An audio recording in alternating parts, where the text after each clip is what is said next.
Hello दोस्तों, नमस्कार। आज हम लोग यूपी पीएसएल टीजी 2 के पेपर को सॉल्व करेंगे। ये पेपर 19 मार्च 2021 सेकंड शिफ्ट का पेपर है और यह पार्ट नंबर 5 को आज हम लोग करेंगे। पार्ट नंबर 5 में क्वेश्चन नंबर 101 के आगे से हम लोग करेंगे। तो चलिए हम लोग वीडियो को शुरू करने से पहले यदि आप लोग चैनल पर नए हैं तो चैनल को सब्सक्राइब करें और बाकी सभी लोग इसे लाइक व शेयर भी करें। तो चलिए हम लोग वीडियो को शुरू करते हैं। आज का पहला क्वेश्चन है, in a generator the direction of induced EMF is given by. जैसे मान लीजिए कोई जनरेटर है, अगर जनरेटर में जो इंड्यूस्ड ईएमएफ या वोल्टेज क्रिएट हो रहा है उसकी डायरेक्शन किस रूल से हम निकालते हैं, तो इसमें जो निकाला जाता है फ्लेमिंग के राइट हैंड रूल से। और मोटर में लगने वाला फोर्स की डायरेक्शन अगर हमें निकालना है तो उसमें हमें फ्लेमिंग के लेफ्ट हैंड रूल से निकालते हैं। तो इसलिए इसमें जो सही ऑप्शन है सेकंड वाला होगा। तो चलिए अगला क्वेश्चन देखते हैं। Question number 102, an RC series circuit is connected to 200 volt DC supply, the voltage across the capacitor after one time constant is. देखिए वन टाइम कांस्टेंट में निकालने के लिए क्या होता है कि अब इसमें देखिए वन टाइम कांस्टेंट दिया है after one time constant. One time constant निकालने के लिए देखिए जैसे कैपेसिटर है, कैपेसिटर को जैसे हम सप्लाई से कनेक्ट करते हैं तो उसमें क्या होता है कि ऐसे इस तरीके चार्ज होता है। तो अगर मान लीजिए one time constant, 2 time, 3 time, 4 time, 5 time, ये 5 टाइम कांस्टेंट में ये फुली चार्ज हो जाता है और इसमें वोल्टेज की वैल्यू इंक्रीज करती जाएगी। अगर मान लीजिए रेटिंग 200 वोल्ट के लिए दिया गया है तो यानी 5 टाइम कांस्टेंट में इसके क्रॉस का वोल्टेज 200 हो जाएगा और इसके पहले जो है वोल्टेज की लेवल कम होता है। वन टाइम कांस्टेंट में नियरली होता है 63% होता है। उसके बाद ही 86% होता है, 86%। फिर 86 होता है, अगला होता है 95 होता है, फिर 98 होता है, फिर 98 होता है, फिर यहाँ पर 99 या 100 होता है। 99% कर दीजिए या 100% कर दीजिए। तो इस तरीके से इसका परसेंटेज रेशियो है। तो जितना टाइम लगेगा, वन टाइम में 63% हो जाएगा और 2 टाइम में 86% हो जाएगा, 95%, 98 इस तरीके होगा। वन टाइम कांस्टेंट के लिए पूछ रहा है तो इसका अगर मान लीजिए अप्लाई जो वोल्टेज किया जा रहा है, कनेक्ट किया जा रहा है, 200 वोल्ट किया जा रहा है, तो 63% मतलब हम इसको फ्रैक्शनल अगर लिखेंगे 0.63, इसी से मल्टीप्लाई कर देंगे तो वैल्यू आ जाएगी नियरली 126.4 के आसपास में आ जाएगा। तो इसमें जो सही ऑप्शन होगा 4 वाला होगा ये। चलिए अगला क्वेश्चन देखते हैं।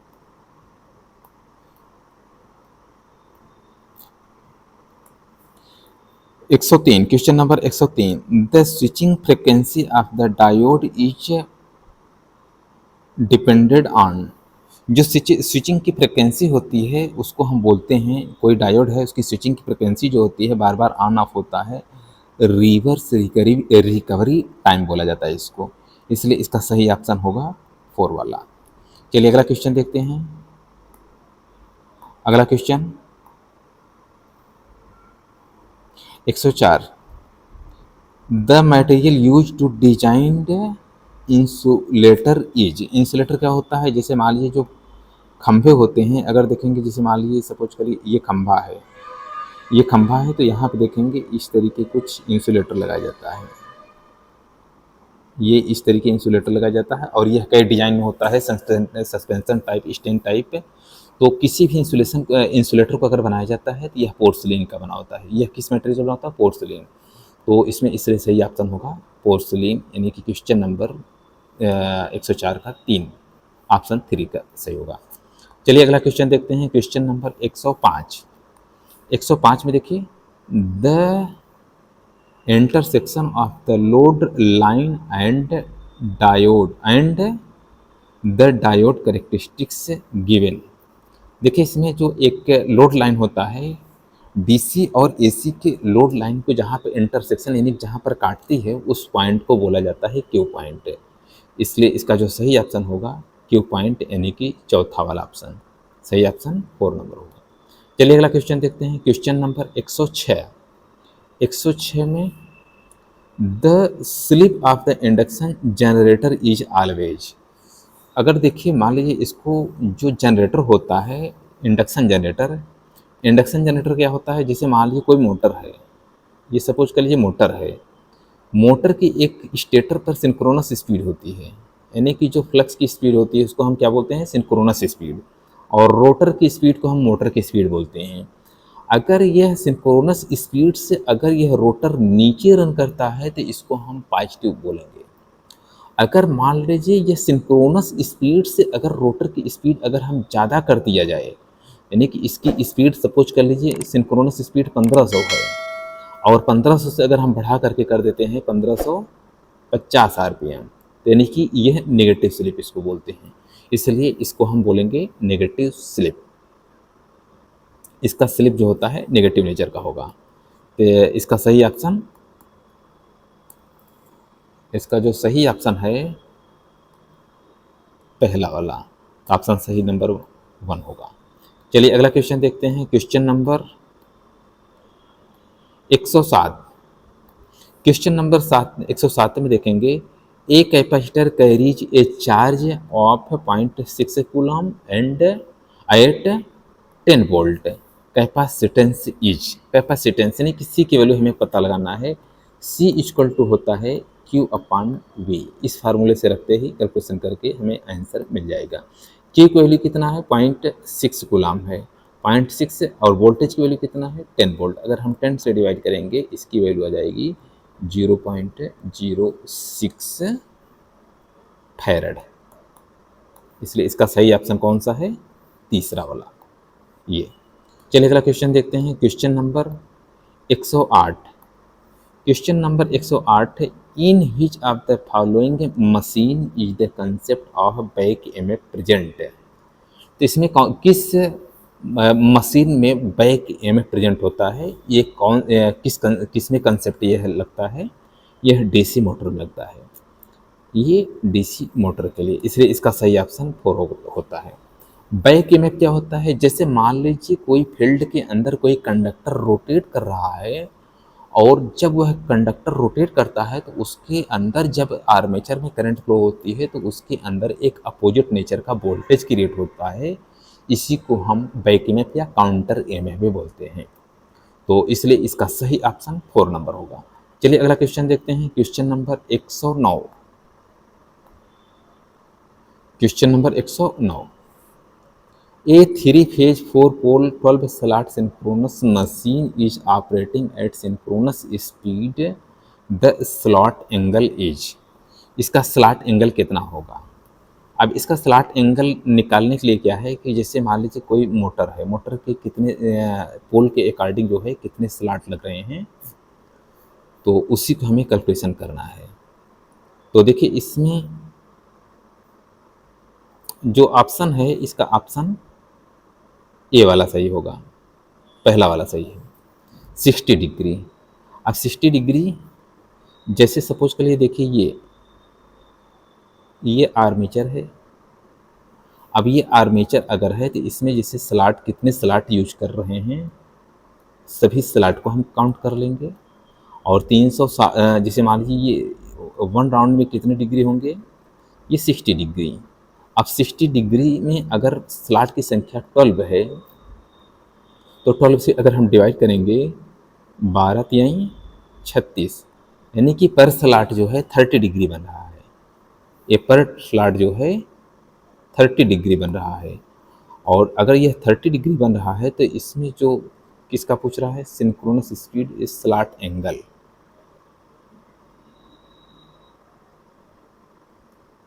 ऑपरेटिंग एट सिंक्रोनस स्पीड, अगर सिंक्रोनस स्पीड से रन कर रहा है तो इसका स्लॉट एंगल क्या होगा। अब देखिए एक स्लॉट से दूसरे स्लॉट का एंगल जो है 30 डिग्री होगा। अब इसमें देखिए सर, इसमें क्वेश्चन इनकम्प्लीट है, लेकिन इसमें जो ऑप्शन माना है, इसमें जो है पहला वाला ऑप्शन माना है, और इसको जो है देखिए कहीं से इसको देख लीजिए, नहीं इसको हम बाद में इसको और डीपली एक्सप्लेन कर देंगे। आप अगर मान लीजिए इसमें ज़्यादा हम डिटेल करेंगे तो वीडियो थोड़ा लंबी बन जाएगी। चलिए अगला क्वेश्चन देखते हैं, क्वेश्चन नंबर 110।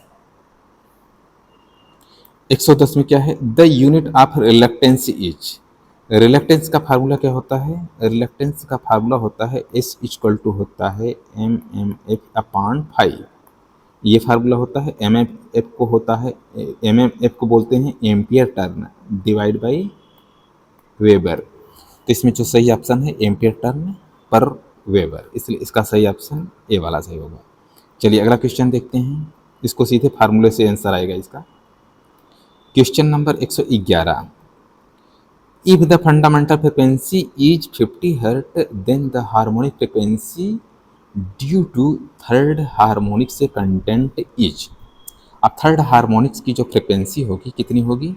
अब देखिए थर्ड हार्मोनिक अगर है यानी कि इसकी थर्ड हार्मोनिक में क्या है कि जितनी फ्रिक्वेंसी होती है उसमें हम उससे मल्टीप्लाई कर देंगे तो उसकी फ्रिक्वेंसी मिल जाएगी, यानी कि 50/3 50 मल्टीप्लाई 33 150 हर्ट हो जाएगी। इसकी जो हार्मोनिक्स की फ्रिक्वेंसी होगी 150 हर्ट होगी, इसलिए इसका सही ऑप्शन 4 नंबर होगा। चलिए अगला क्वेश्चन देखते हैं, question number 112, three equal impedance each having resistance of 20 ohm, reactance 5 ohm, connected in star to 400 three phase 50 hertz system, line current is. इसमें लाइन करंट पूछा जा रहा है। देखिए मान लीजिए कोई सर्किट है, इस तरीके कुछ सर्किट है और इस ये स्टार में कनेक्ट है, इसमें देखिए रजिस्टिव एंड इंडक्टिव दोनों चीज़ें जुड़ी हुई हैं ये। अब इसमें जो देखेंगे आर की वैल्यू कितनी है, तो 20 ओम है और एक्स की वैल्यू कितनी है 15 ओम। अब इसको अगर हम कैलकुलेशन करेंगे जेड इक्वल टू होगा √20² प्लस 15 का स्क्वायर, तो इसको अगर हम जोड़ेंगे तो इसकी वैल्यू जेड इक्वल टू आएगा 25, 25 के समय 400 4 तो और 225 625 होगा। इसकी वैल्यू √625, इसको हम बाहर निकालेंगे तो 25 होगा। जेड इक्वल टू 25 ओम इतना हो रहा है। इसमें अगर हमें जेड की वैल्यू मालूम हो गया तो अब हम करंट आसानी से कैलकुलेशन करके निकाल सकते हैं। अब देखिए हमें क्या निकालना है, करंट। अब देखिए करंट आई एल, ये ध्यान दीजिएगा, आई एल इक्वल टू होगा I P H. Phase current और लाइन करंट दोनों सेम होती है स्टार अगर कनेक्शन है तो ऐसी कंडीशन में हम क्या निकालेंगे, पहले हम फेज वोल्टेज वी पी, इसका जो फार्मूला होगा V P divide by Z. अब वी पी निकालने के लिए लाइन वोल्टेज 400 वोल्ट दिया है 400। अब इसको फेज वोल्टेज निकालने के लिए क्या करेंगे, √3 से डिवाइड कर देंगे, इसको हम फेज वोल्टेज में बदल गया। अब जेड से डिवाइड कर देते हैं, जेड की वैल्यू 25 ओम है। अब इसको अगर हम डिवाइड करते हैं तो इसकी जो वैल्यू निकल के आएगी वो आएगी 9.24, इसलिए इसका जो सही ऑप्शन है ये वाला सही होगा। क्वेश्चन का सेकंड ऑप्शन सही होगा। चलिए अगला देखते हैं, अगला है 113, the plate of the capacitor are separated by 0.15 mm, the field strength is 500 kilo volt per metre है, द टर्मिनल वोल्टेज इज। तो इसमें टर्मिनल वोल्टेज निकालना है। टर्मिनल वोल्टेज निकालने के लिए होता है एक फार्मूला होता है ई इक्वल टू होता है वी अपॉन डी। ई क्या है, फील्ड स्ट्रेंथ है। फील्ड स्ट्रेंथ की वैल्यू कितना है, देखिए सेम यूनिट में हमें रखनी होगी तभी आंसर सही आएगा। अब देखिए जो फील्ड स्ट्रेंथ है कितना है 500 किलो। किलो को हम अगर मान लीजिए वोल्ट में अगर बदलेंगे तो हम किलो की जगह हम 3 जीरो और लगा दे रहे हैं, और पर मीटर ये मीटर में है। अब ये हो गया। अब distance equal to V divide by distance की वैल्यू है 0.15। अब इसको अगर हमें मीटर में कन्वर्ट करना है 10⁻³ से मल्टीप्लाई कर देंगे। अब यहाँ एक क्रॉस में मल्टीप्लाई कर देते हैं, तो क्रॉस मल्टीप्लाई करने के लिए v इक्वल टू हो जाएगा। अब देखिए ये और ये तीनों हम काट सकते हैं मल्टीप्लिकेशन में, तो इसका जो अब बच रहा है 500 मल्टीप्लाई 0.15, 15 25 75, 75 के आगे 2 जीरो, यहाँ पॉइंट डेसिमल लगा देंगे तो 75 वोल्ट, 75 वोल्ट आ जाएगा। इसका सही ऑप्शन तीसरा वाला सही है। चलिए अगला क्वेश्चन देखते हैं, question number 114। Doped silicon is regarded as a या एन। तो देखिए अगर मान लीजिए कोई सिलिकॉन है, सिलिकॉन किस में आता है, किस श्रेणी में, यह एक सेमीकंडक्टर की श्रेणी में आता है। तो इसको जो डोपेड किया जाता है तो इसमें जो बनता है वो सेमीकंडक्टर ही होगा। तो इसका जो सही ऑप्शन होगा ये तीसरा वाला सही होगा, ऑप्शन नंबर 3। चलिए अगला क्वेश्चन देखते हैं, क्वेश्चन नंबर 115। क्वेश्चन 115 में the function of inter inter sheath is cable. Inter sheath, sheath जो यूज किया जाता है केबल के अंदर मॉइस्चर प्रोटेक्शन के लिए यूज किया जाता है, और दूसरा काम होता है उसके अंदर जो वोल्टेज का या कह सकते हैं इंसुलेशन ग्रेडिंग करने के लिए होता है। इसको हम इंसुलेशन ग्रेडिंग या उसके अंदर जो वोल्टेज का स्टेज होता है वो सेम में डिवाइड करने के लिए होता है। इसमें अगर देखेंगे ऑप्शन ये वाला भी सही है और ये वाला भी, लेकिन इसमें प्रायोरिटी जो माना है बोर्ड ने डिस्ट्रीब्यूट स्टेज, उसके अंदर जो स्टेज क्रिएट होता है उसको डिस्ट्रीब्यूट करने के पर्पस होता है, लेकिन ये दो के दोनों काम करता है। इसमें जो सही ऑप्शन है 3 वाला। चलिए अगला नेक्स्ट क्वेश्चन देखते हैं, 116, question number 116। The area of cross section of an aluminium cable of 1 kilometre length transmit 500 ampere, so total drop in voltage along the cable not exceed 25 volt each. इसमें देखिए हम cable का selection करने के लिए पूछ रहा है, तो इसमें क्या है कि इसमें 25 वोल्ट से ज़्यादा एक्सीड यानी बढ़ना नहीं चाहिए इसमें वोल्टेज का ड्रॉप। तो इसमें देखिए इसमें एक लिस्ट होगी, उस लिस्ट अकॉर्डिंग का सिलेक्शन किया जाता है। जैसे मान लीजिए कोई कंडक्टर लगाया जाता है तो इसके लिए कितने साइज का लगाना चाहिए, तो इसमें एक लिस्ट होती है, उस लिस्ट के अकॉर्डिंग आप लोग स्टडी करिए तो उसके आधार पे इसका आंसर मिलेगा। तो इसमें जो ऑप्शन सेलेक्ट किया गया है 3.4 सेंटीमीटर स्क्वायर, इसलिए इसका सही ऑप्शन ए वाला होगा। चलिए अगला क्वेश्चन देखते हैं, question number 117। The power which is expressed in KVA is.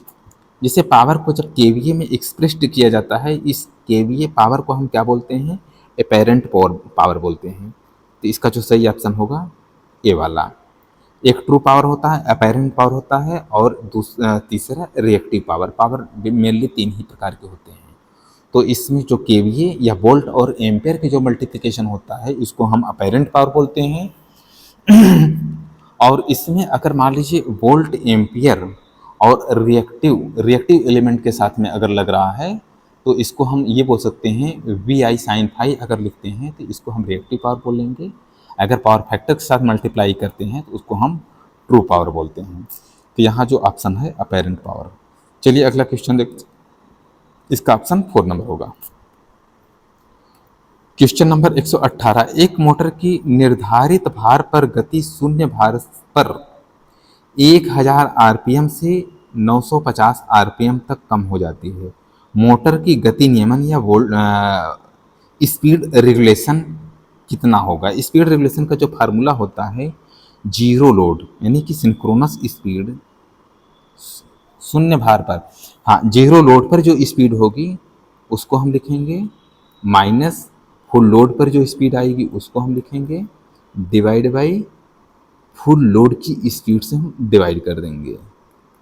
तो इसका जो आंसर आएगा, और साथ में मल्टीप्लाई 100 कर देंगे, इसको साथ में हम मल्टीप्लाई 100 कर देंगे। तो इसका जो ऑप्शन आएगा 50 डिवाइड बाई 950 मल्टीप्लाई 100, ये 100, तो ये कट गया 500 डिवाइड बाई 95, इसको अब डिवाइड करेंगे तो 52% आएगा, 5.2% आएगा।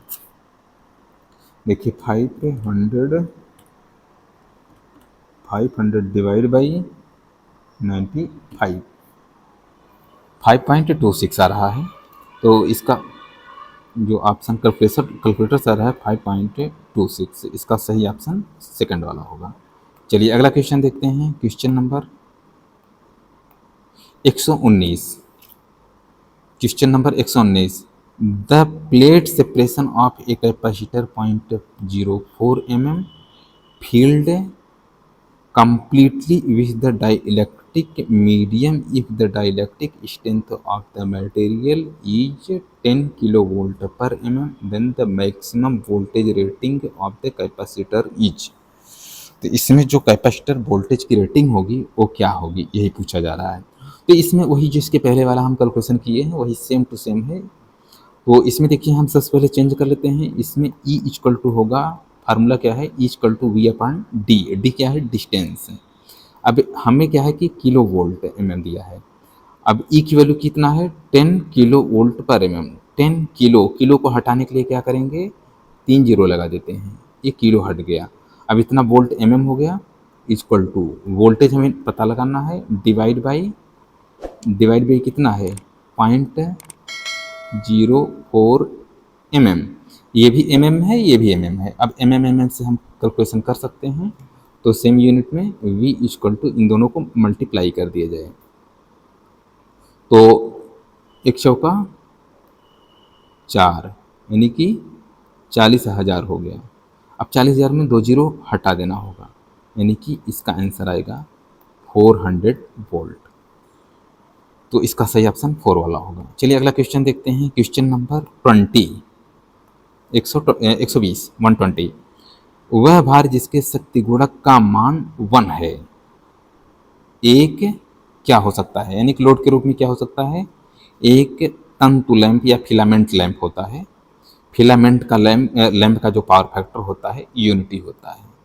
अगर मैग्नेटिक सर्किट होती है उसके अंदर 1 से कम हो जाता है, और कैपेसिटी होता है अगर तो उसके अंदर पावर फैक्टर 1 से कम उसका भी होगा, लेकिन क्या होगा, वो लीडिंग होता है। इसमें इंडक्टिव नेचर में लैगिंग हो जाता है और कैपेसिटर में लीडिंग हो जाता है। और फिलामेंट वगैरह है या रजिस्टिव लोड है तो ऐसे कंडीशन में इसका जो पावर फैक्टर होता है यूनिटी होता है। चलिए अगला क्वेश्चन देखते हैं, question number 121। 121, the type of rotor employed in alternator used for generation of the electrical power in A thermal power plant. Thermal power plant में क्या होता है, हाई स्पीड वाले अल्टरनेटर लगाए जाते हैं। हाई स्पीड वहाँ पर लगाए जाते हैं जहाँ पर उसकी, जैसे मान लीजिए हाई स्पीड के लिए व्यवस्था हो, जैसे इंजन, स्टीम इंजन या थर्मल पावर प्लांट, उसकी टरबाइन जो होती है नियरली 3000 आरपीएम के आसपास रन करती है। तो इसको हम हाई स्पीड जहाँ पे चलता है तो उसमें हम सिलेंड्रिकल रोटर या नॉन सेलिएंट रोटर को यूज करते हैं। लेकिन जो हाइड्रो पावर प्लांट होता है उसमें स्लो स्पीड से चलने वाले रोटर को लगाया जाता है। तो ऐसे जगह पर सेलिएंट पोल टाइप के यूज करते हैं या नॉन सिलेंड्रिकल।